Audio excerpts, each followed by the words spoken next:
about whether existing vaccines will work to prevent new strains of COVID-19. But how effective are existing treatments against the new variants?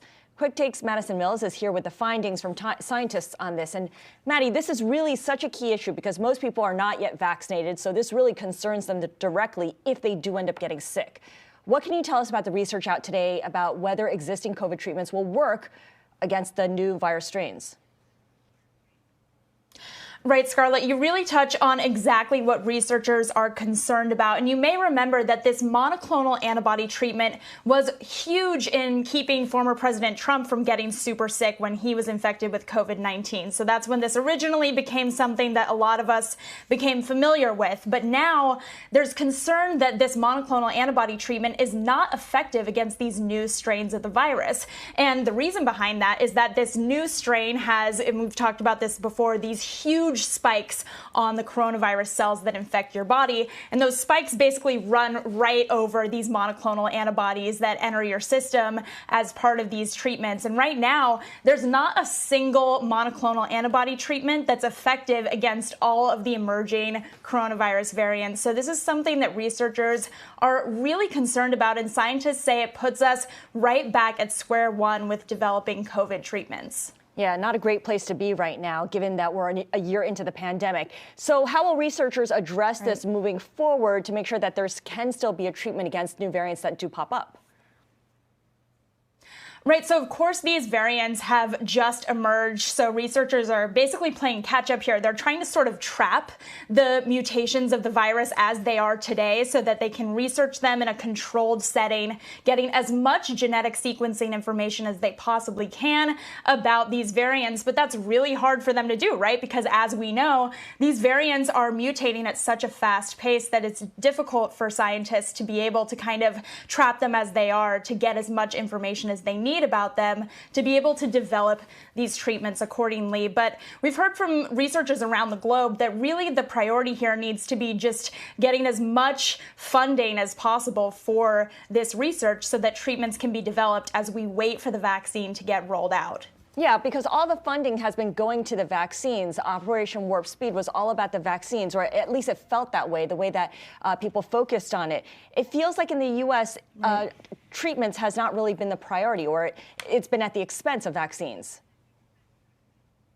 It's such a great point, Scarlett. The Trump administration in particular put nearly all of the coronavirus funding into Operation Warp Speed. The focus was really let's get people vaccinated and less on let's treat people for COVID. And that really put the U.S. in particular at a disadvantage for these treatments. Here in the U.S., we only have 2 major FDA-approved monoclonal antibody treatments, for example, and that's not the case around the globe. In the U.K., there's an additional monoclonal antibody treatment that's already been approved. It's in use in hospitals, and it's very effective against the new UK coronavirus strain. And again, we don't have that available to patients here in the United States. So this is something the Biden administration has prioritized. They recognize that people are going to continue to get sick with COVID as we wait for these vaccines to get rolled out. So there is funding set aside specifically for COVID-19 treatments from the Biden administration. Okay, so with the lack of treatment options, what does this mean, especially against these new variants? What does this mean in terms of the death count, which has only been climbing?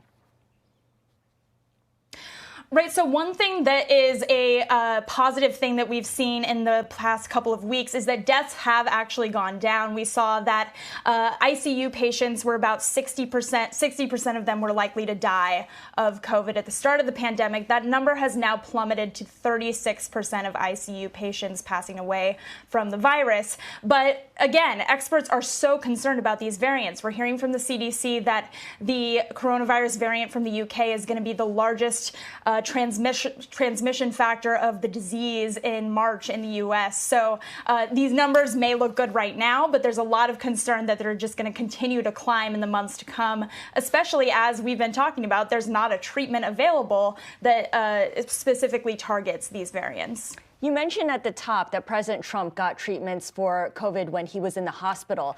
I seem to recall that he also got other stuff as well. There's a lot of experimental treatment that he had access to. Walk us through those different options in terms of how they might be able to help patients who are infected. Right, so the biggest thing here is anti-inflammatory drugs, which is huge for treating COVID patients, right? Especially, I want to zero in on dexamethasone, which is very key in saving lives. We've seen that at least 650,000 people globally have been saved by the use of dexamethasone. It really helps just kind of decrease that inflammation in the lungs. Also, doctors are just getting better at handling this virus, right? They know when people need to get more oxygen, when to give them more fluids, how to check for blood clots, which is a huge cause of death from COVID. So just as we've spent more and more time with this virus, providers are getting better at treating people who do get sick. All right, Maddie, thank you so much. Maddie Mills keeping us up to date on the latest with COVID treatments.